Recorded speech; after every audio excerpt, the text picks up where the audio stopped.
I'm kind of at a crossroads in my life, and I have a question about focus.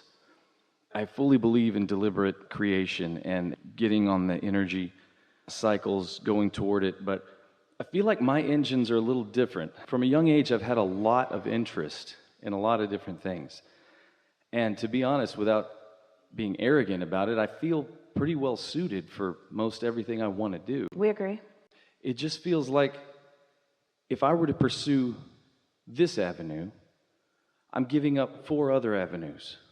Unless you're delegating, unless you're using the leverage that creates worlds, unless you're taking your satisfaction from focus and you're letting the law of attraction bring all the cooperative components in to accomplish it. In other words, you're right if you think that you have to be the doer of all of the aspects of all of the things. Yeah. But what if you are the creator? What if you're the creative genius? What if you're the flower of energy? What if you are the architect or the orchestrator? What if you're the architect of the building, not the construction crew? That's good. Yeah. I do like doing. I like doing things, but I can definitely see how that would limit. Oh, we like you doing too. Doing is delicious. Doing that is inspired just makes everything that you've flowed worth every focused moment about it. The action part of it matters a lot. Your action can be satisfying, but action that is inspired by alignment is so much more satisfying than action that comes out of a need or necessity. And so as you acknowledge that, here's the way we would understand it if we were standing in your physical shoes. If you feel interest, that means energy is flowing. And unless you do something to block the interest by doubting or worrying or pushing against something, the interest is going to grow.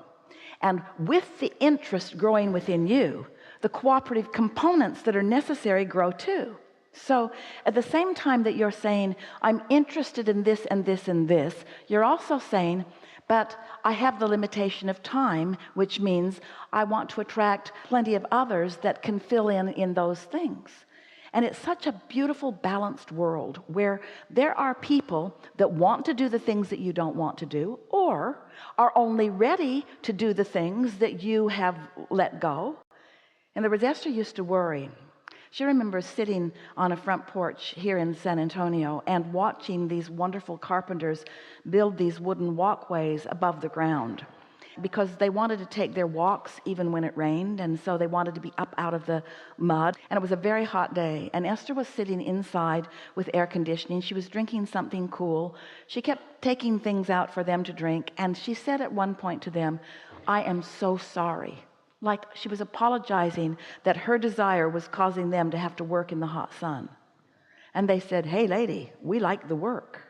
And it sort of shocked her into a new awareness that they weren't out there angry at her for being inside where it was cool.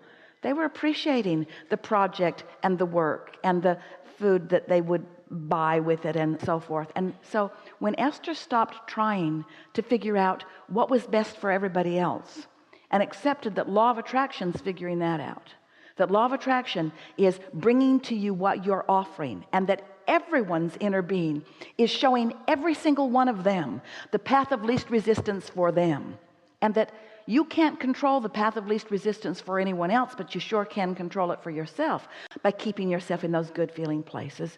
Then you find yourself in this flow where ideas are coming to you and ideas are coming to others, and you come together in this wonderful co-creative experience where all of you are so much more than any of you could have been without the gathering of all of you being together.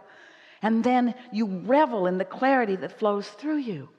Don't you just love being on a project or with a group of people who have talents that are different from yours, but who are tuned in, tapped in, turned on, so that each of you can bring the best piece of your interest, the thing that rings your bells the most, to the equation? And isn't it the most delicious thing when someone else adds to it something that you didn't add, that you couldn't add, that you didn't want to add, but they added it and it was a necessary component, and everyone benefited by what they added, and they added, and they added, and they added.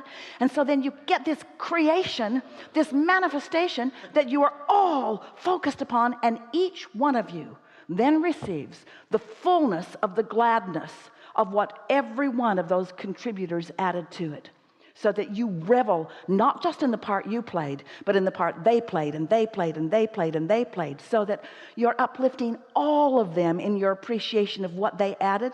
Don't you kind of want that? I want that. That's what I want. Yes. Yes. Oh my God, yeah. So let those juices flow, and never again, or well, do whatever you want, and you probably will again, but don't say there's not enough of me to go around, because there is enough of you, because you have endless energy. You just got to get your valve open so that all that you are can flow. And you got to see yourself as not doing it alone, because some of the most delicious, satisfying experiences are when the others who you put in your vortex a long time ago come out and play with you, and they get to revel in the sunlight that you're shining too. Oh man, thank you. Wow. Yeah. Thank you. Wow, what a treat. Both to see Esther and Abraham both is cool. What I'd initially thought to ask was about contrasts. And like you always do, you answered my question pretty much at the beginning.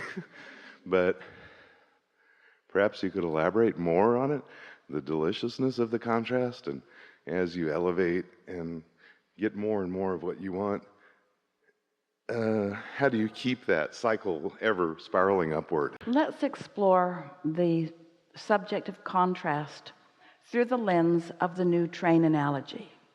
Contrast is variety, and contrast is choices. For example, I desire or I like good feeling experiences. Plunk an engine down, going that way. I like travel. Plunk an engine down. I like staying at home. Plunk an engine down. I like being by myself. Plunk an engine down. I like being with others. Plunk an engine down. You get where we're going? Choices. I like potatoes, and I like salmon, and I like really good steak, and I like a beer every now and again. In other words, choices. Choices. Now, choices and contrast can be used interchangeably, the words or even the meaning. But think about, I want to be with other people. I don't like being alone. I really like travel. I hate staying home. I like being at home. I don't like travel. Now, we used all the same words, but sometimes you use them for yourself and sometimes you use them against yourself. Are you getting the sense of what we're talking about? So contrast is the stuff that helps you choose. But once you have chosen, then focus on what you have chosen and don't use its opposite to put discord in you. This was a new and insightful conversation that we just had, because often people think that it's the words that they're using that matter. It isn't. It's how you're feeling as you're using the words. Here's another way of saying it. Every subject is really two subjects: wanted and absence of wanted. So it's what I want and the absence of it. So when you activate a subject, you can tell by the way you feel whether you are advocating for yourself or whether you're advocating against yourself. Because sometimes people talk about money, but they feel such lack of money that every time they introduce the word money into a conversation, they're stacking engines on the end of the train going in opposition to what they want. That's me. So in order to understand contrast at all, as we've demonstrated, it's not the word that you use, because some people use words for themselves, some people use the same words against themselves. It's not the words that you use, it's how you feel about the subject that you are speaking about. And so when we talk about contrast, we mean it in these ways. We mean contrast helps you choose. And if you don't have variety and contrast to choose from, even contrast of wanted and unwanted, you cannot define what you do want.